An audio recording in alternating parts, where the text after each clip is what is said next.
gentlemen, may I have your attention, please?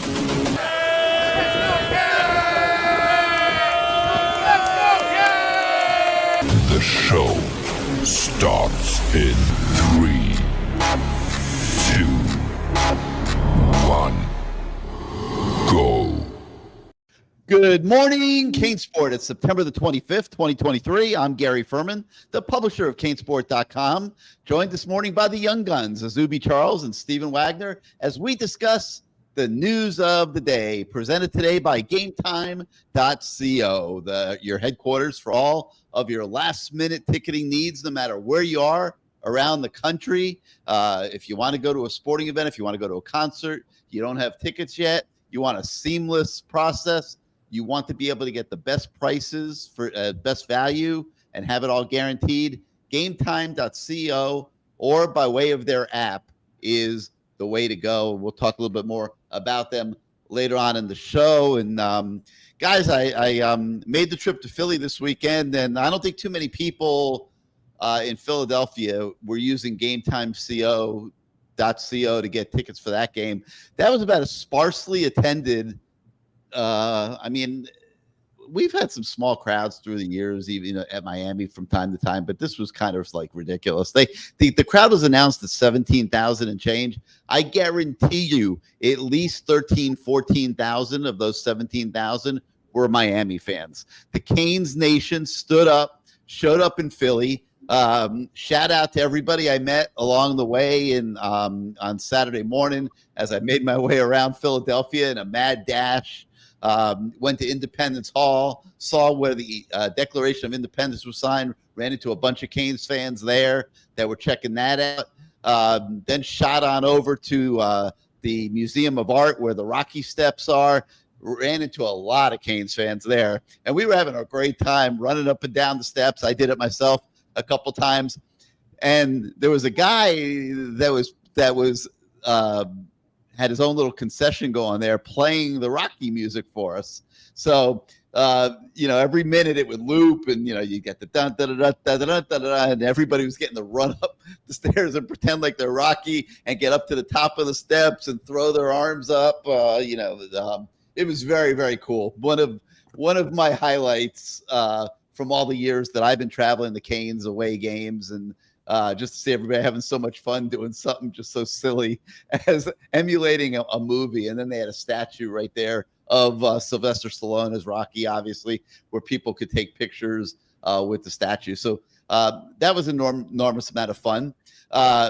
Then took the tour over to this thing they call the Reading Market. Just an amazing place. Like, it's a big I'll call it almost like a shopping center of food vendors, and just some amazing stuff.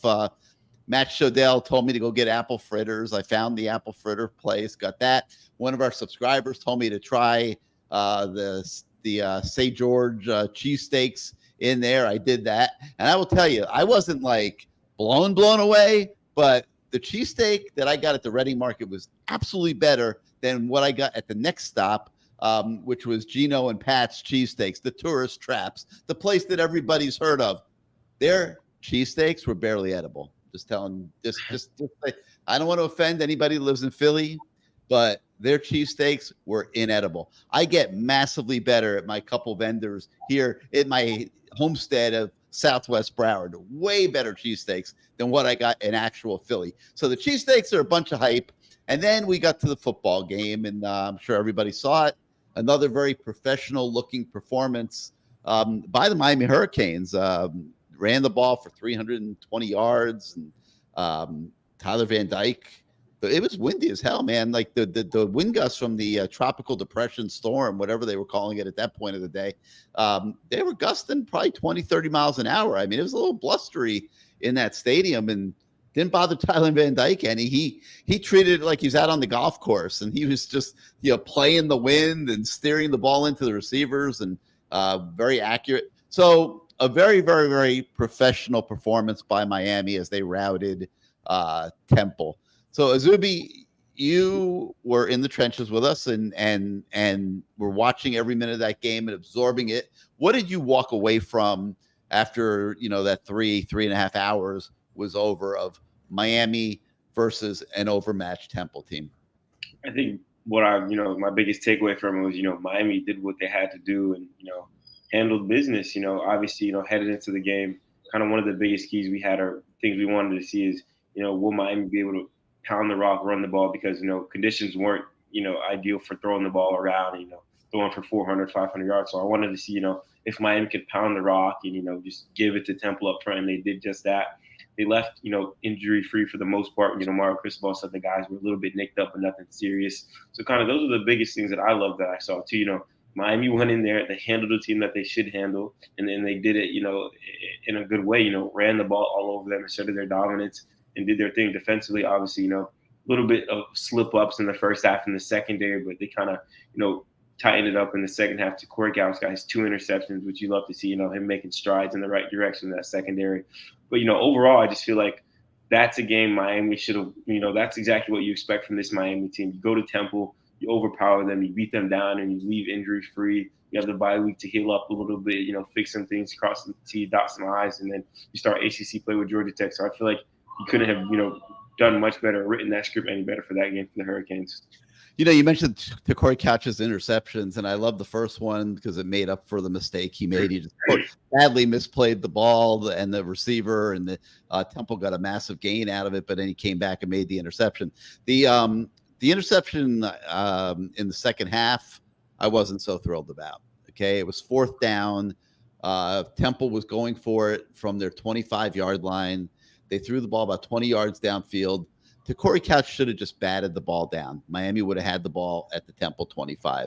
Instead, they get the ball at like about the 45, and then Keontra Smith was flagged for excessive celebration.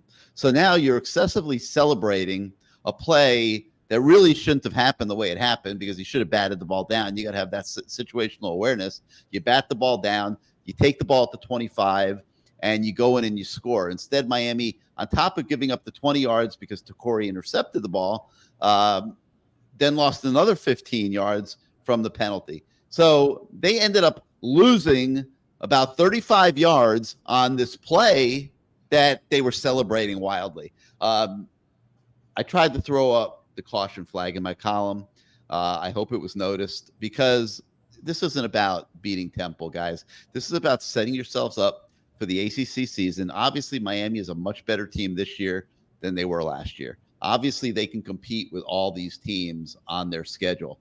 A mistake like that, where you come out with no points when you should have had the ball on the 25-yard line at Temple, that might be the difference between winning and losing a Clemson game or a Florida State game or even a Louisville game. Like, you can't afford to make mistakes like that. And when you're winning as easy as Miami's winning so far this season, to me, like, that's the danger of it. Complacency. Corey Couch said after the game, nobody even mentioned it to him. So like that's where you're falling into a trap, because everything's great. Everyone's patting you on the back. You're an exciting team. You're beating people. You're coming into Philly, conquering the elements, putting up an impressive win, running for 323 yards. The offensive line is pummeling people. Your secondary, for the second time this year, got exposed pretty good, but nobody cares because you won big. But there's a trap in all this, because ACC play is up next. We got an open week this week, then Georgia Tech, then you go on to North Carolina, okay, where they put up, I think 40-something points on Pitt the other night. Like, this isn't a good offensive football team, and you don't have time for this type of stuff when you play. Now, Lance Guidry is going to roll out a way more detailed game plan that he did for Temple. There's no doubt about it. We didn't see a lot of exotic blitzing or anything like that. He's obviously saving all his wrinkles for these bigger games coming up. But I just thought, Izubee, that it was a little bit of a red flag to me that maybe some of these minute details might be falling through the cracks because of the joy and euphoria over how the season has begun. You played football. You can relate to what I'm saying, I'm sure. What were your thoughts on all that? Well, obviously that kind of, like he's mentioned, you threw up that caution flag a little bit. I feel like that kind of went over my head too, because I was in, kind of the, good job to Corey Couch, nagging your second interception, obviously made up for the first one, you got a second one, you're having a good game. So kind of, that went over my head a little bit. But when you kind of break it down like that and, say the little things about costly things and all that stuff, it kind of does raise a little bit of concern, but, not enough where I'm like, this is awful. We have to fix this immediately. But I didn't say awful. I didn't say awful. No. If I had a red flag, I don't have any red here. I got a white. I'll wave a white flag because they didn't get a single point out of that. Yeah. No, I definitely. That should have been. It worked 3 and 7, and I'm telling you that could be the difference between winning and losing. Yeah, no, for sure. But yeah, I mean, those minor details are obviously something you kind of.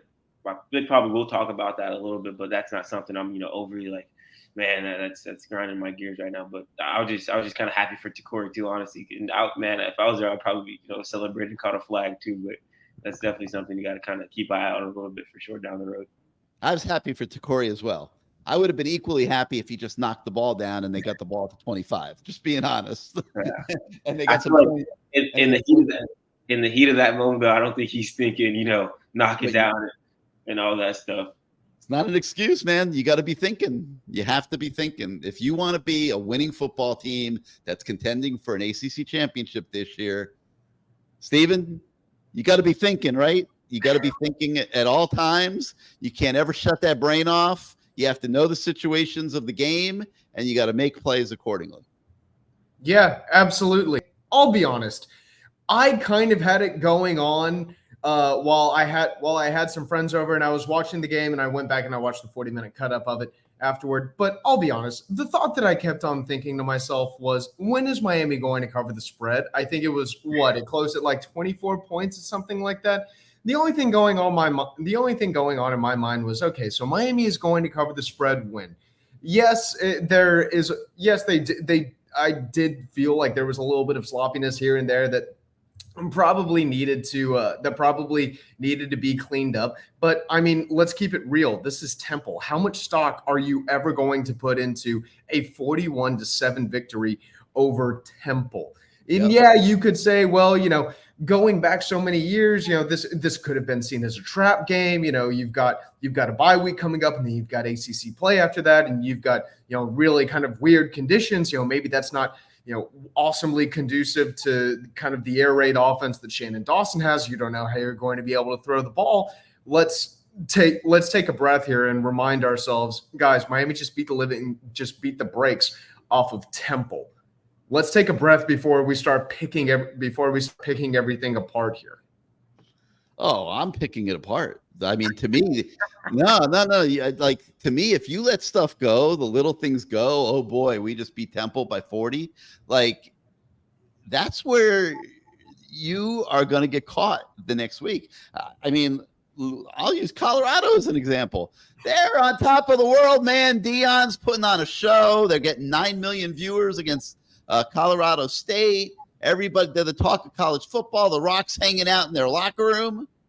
What happened when they went to play a real team in Oregon on Saturday? Did you guys see what happened? Okay, but also I'm not going to get into Deion too much because I could rant about this subject. No, don't rant about Deion. But my point is, they're feeling pretty good about themselves as they get on the plane to go out there. They show up in Eugene. They're stomping on the logo, disrespecting everybody. The whole thing. I'm watching video of Deion walking on the field. He's got 8 security guards around them. Like, come on, man. Like, coaches have 1 security guard.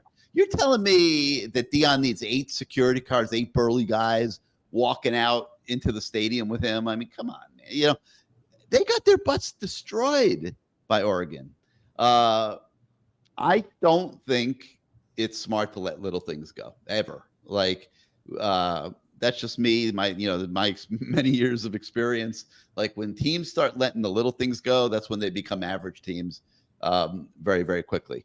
All right. But all that said, because we're not going to talk about Deion, we're not going to beat a dead owl here, okay? On this deal. But now they have an open week. And Mario Cristobal made it clear after the game in Philadelphia that he's not taking the gas off the pedal, and he's starting with his staff. And he had an itinerary ready for those guys that I'm sure when he gave it to them on the plane or whatever flying home was like, oh, like, but it's the same thing. It's like you got to keep those guys on edge as well. They've got a game plan for Georgia Tech and North Carolina and Clemson and Florida State. They can't start patting themselves on the back and feeling so great about themselves either. Yeah, Shannon Dawson, your offense is doing great. You just put up 500 and something yards on Temple. We might need you to put 500 and something yards up on North Carolina in a couple weeks. Their offense is pretty good. Our defense is not playing quite as well as people probably think it is. We're giving up a lot of passing yards. A lot of guys are running free in our secondary. We're going to have to amp up the pressure in those games, which is going to leave us exposed to some big plays. We may need you, Shannon Dawson, to put those 500 yards up on North Carolina. You can't get comfortable. Same thing, Lance Guidry, man. Yeah, we only gave up 7 points to Temple, but all those things I just said about the secondary apply. Like, pass defense has got to get better, and they got to figure out how and why. And Cam Kinchin's coming back will obviously help quite a bit. But everybody's got to stay on point, stay on edge, and keep working, keep grinding, keep pushing to get better. This is not a time at 4-0 to start feeling all great about yourself because you just rose to number 18 in the AP and coaches poll. This team has enough talent to aspire higher than just what it's done so far. And it's Mario's job to maximize it. And the best way to try to maximize it is don't let anybody stop to take bows. Okay. The Miss America pageant is in January. It's not in October. Okay. So keep pushing, keep getting better, but they have an open week. So Mario gives the coaches that itinerary. Steven, what is on the forefront of that itinerary this week? Those guys are going to be recruiting. The analysts will be doing the self-analysis, the self-scouting reports, and all those things. The coaching staff is going to have a big focus this week on recruiting. Tell us a little bit about what you think that means. And, just in your vision, is anybody that's been on the hot list getting anywhere close to making a decision to where something could pop this week? Well, it's interesting that you say that because Zay Mincy, a few weeks ago, whenever we had the chance to talk to him after the Texas A&M game, he told us that he was coming up on a silent commitment. He was coming up on a silent decision. And that probably tells us that more likely than not, right now, he is silently committed somewhere.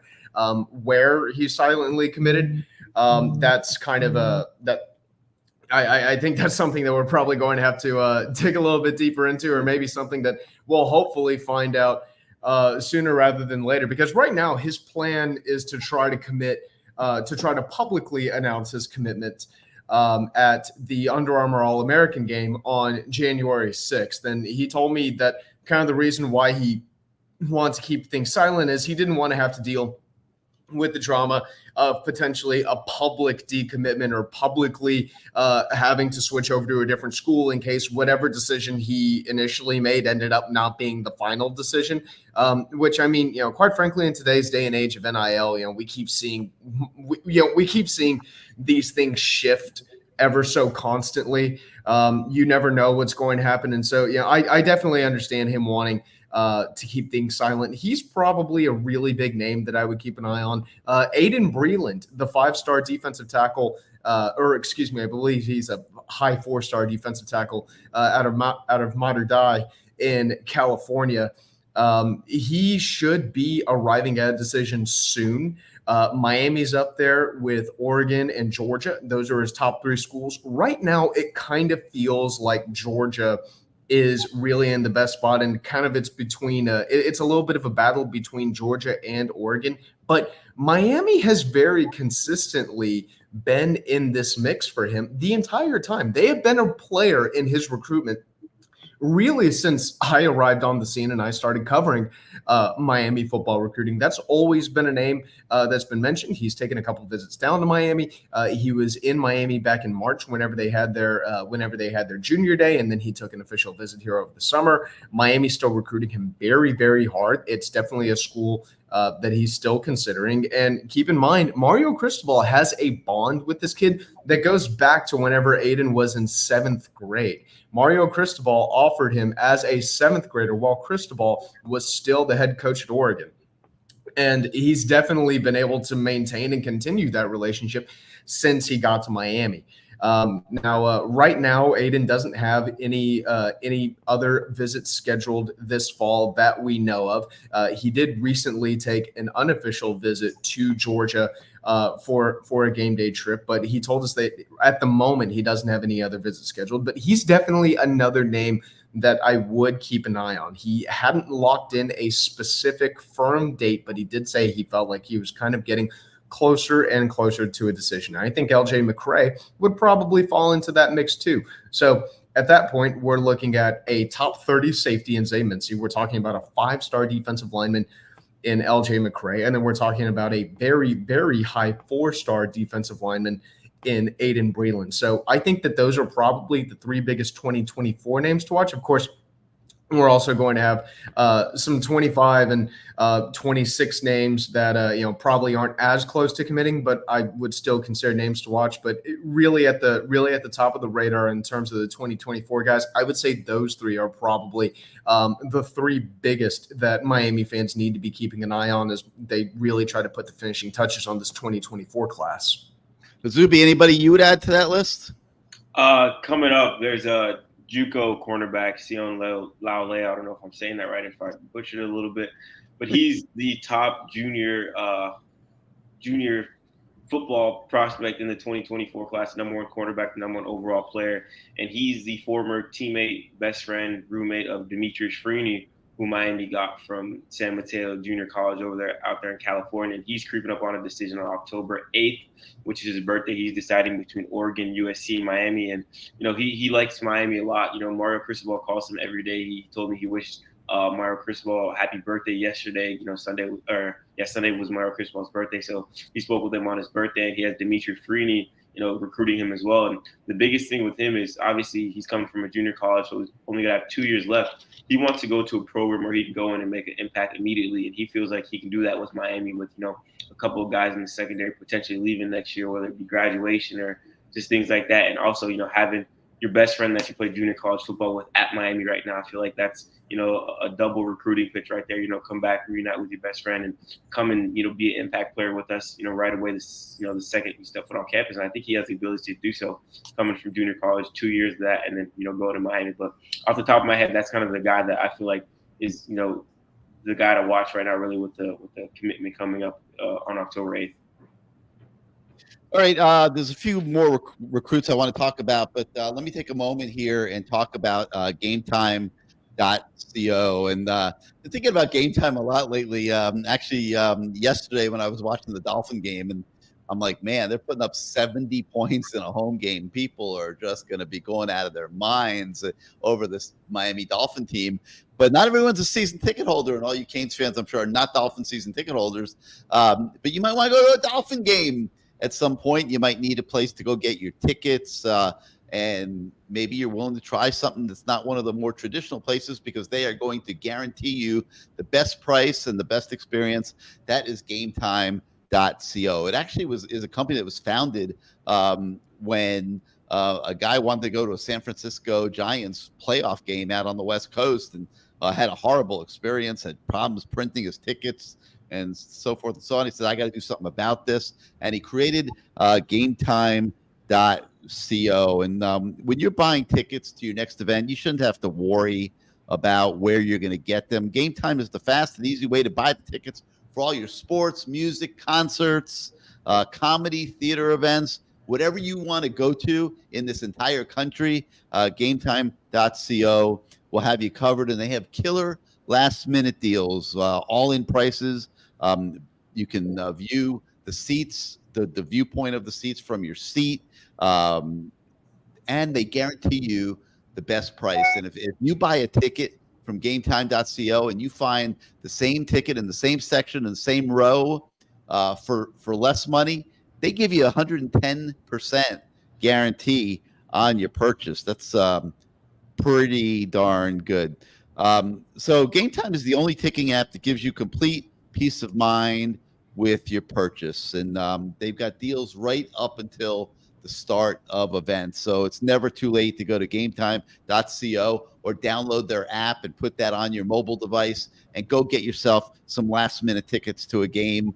You'll be amazed sometimes at the deals that you can get. And like I said, they will also throw flash deals up there from time to time. So download the Game Time app or go to gametime.co. You create an account, and then you're going to do this. You are going to use the coupon code CANES, CANES.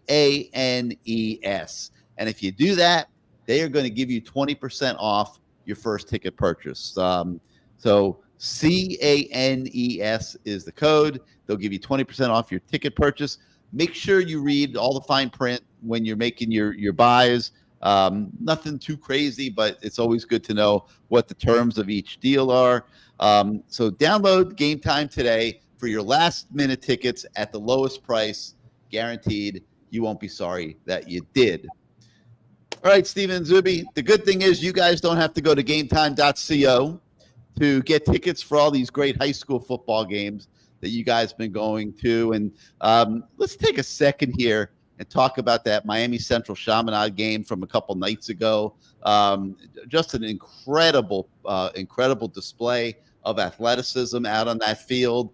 Chaminade eked out the victory, which I'm not partisan towards any team. Absolutely, totally objective on the whole thing. But one thing I do love is after a Chaminade victory, the whole team gets in like a square, and the coaching staff goes around to every player and congratulates them one-on-one on the victory. And, they slap palms. And I just think that's a nice touch. I mean, it's a little family bonding there, a little love. And I like seeing that. So I'm not saying I'm cheering for Chaminade over Central. I wasn't. Okay. I was cheering for the great athletic plays that we were seeing out there. Izubee shot one play, just so you get an idea, of Jeremiah Smith scoring a touchdown, and he was in the perfect spot. The play came right at him. It was like Jeremiah Smith, the great receiver from Chaminade, who is a 5-star, the top receiver in the country, presently committed to Ohio State. Miami is going to fight like you would not believe. I mean, this is going to be Muhammad Ali and Sugar Ray Leonard all packed into one, okay? They are going to battle this one out for Jeremiah Smith. So it looked to me, and Izubee can confirm or deny this, that Jeremiah Smith, when he got the play, signaled to Izubee, hey, I'm going to that corner of the end zone over there, okay? So Izubee positions himself in the corner of the end zone. The play comes right at him. He's got Jeremiah Smith making this amazing one-handed catch for a touchdown in the end zone, coming right at his camera. One of the most amazing shots that you'll ever see. So guess what?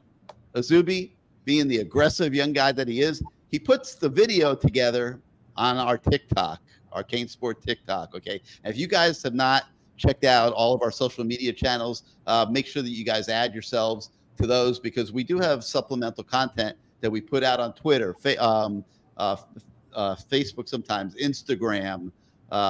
What's that new Twitter on Instagram, Izubee? I keep forgetting the name of Threads. Threads.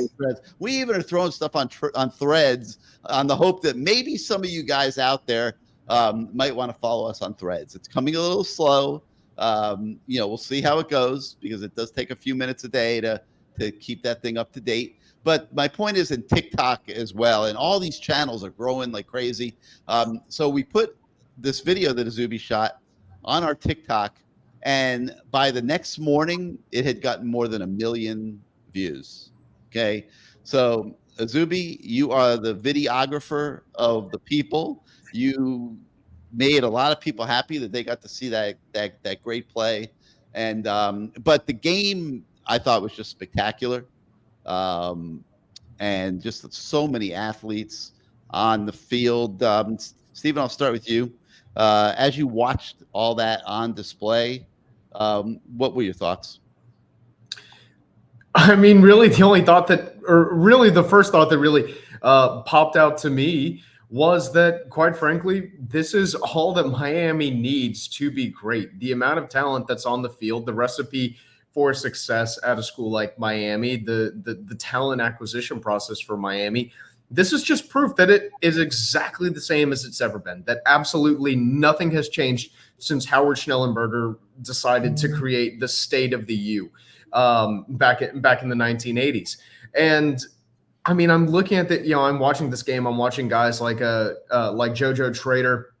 I'm watching Zaquan Patterson. I'm watching Jeremiah Smith. I'm even watching Armando Blunt for Central and Ezekiel Marshall for Central, and the way that some of these guys are standing out. And I'm just thinking to myself, like, man, talent acquisition I don't think it was ever difficult for Miami in terms of having a recruiting hotbed in your own backyard. But I think a really big takeaway that I had was Miami is legitimately a 3-hour drive, a 3-hour radius around its campus from a top 10 recruiting class in the country annually.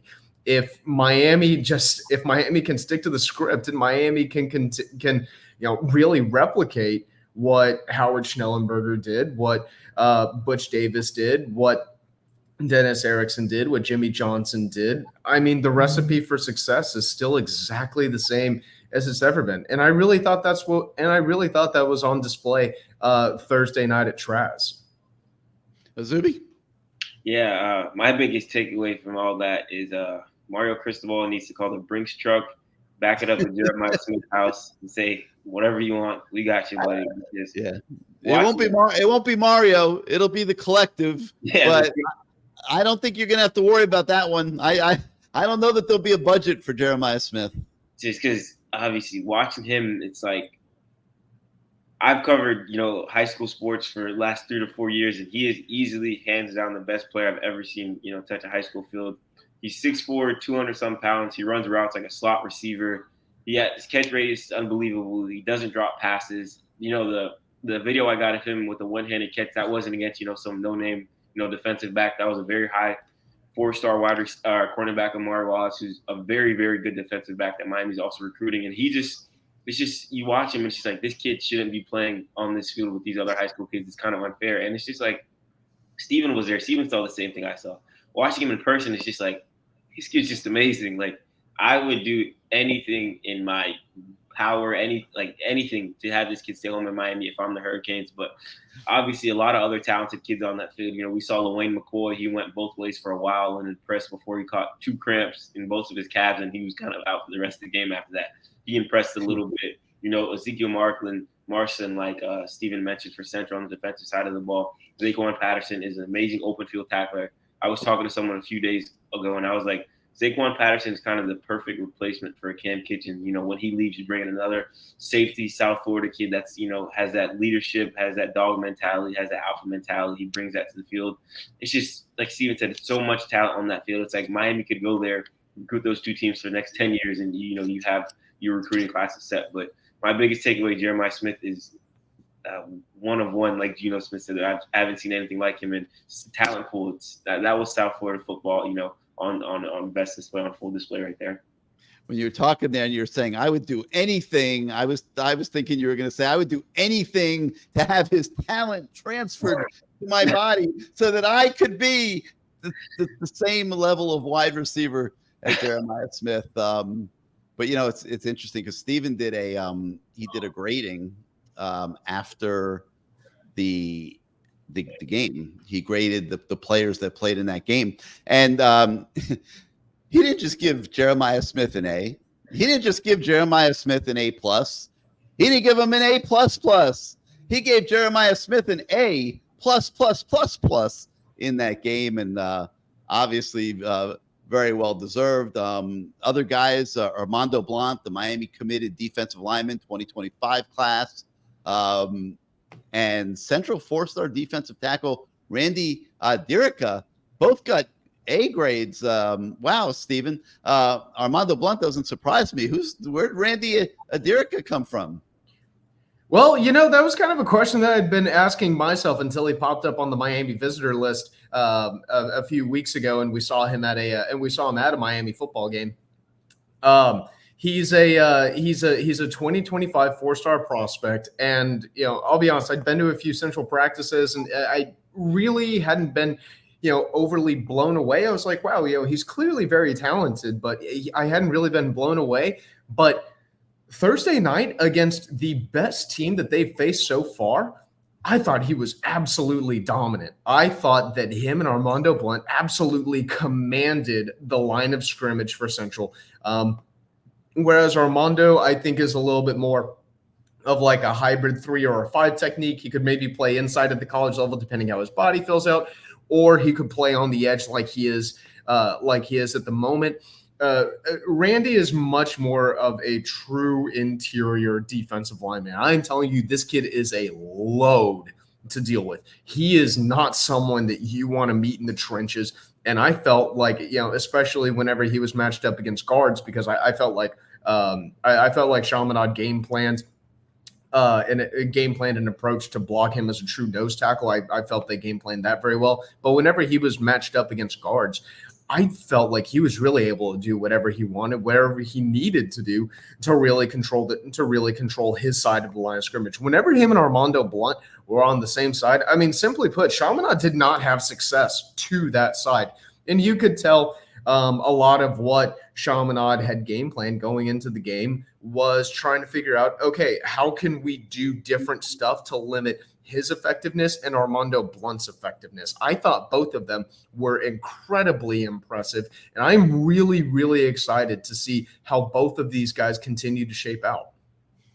All right, and Steven's story from the other night is still on the website. You could go check it out. He gives everybody grades. A lot of A's and B's in there, and very well deserved, no doubt about it. All right, we have some other recruiting stuff on the website today.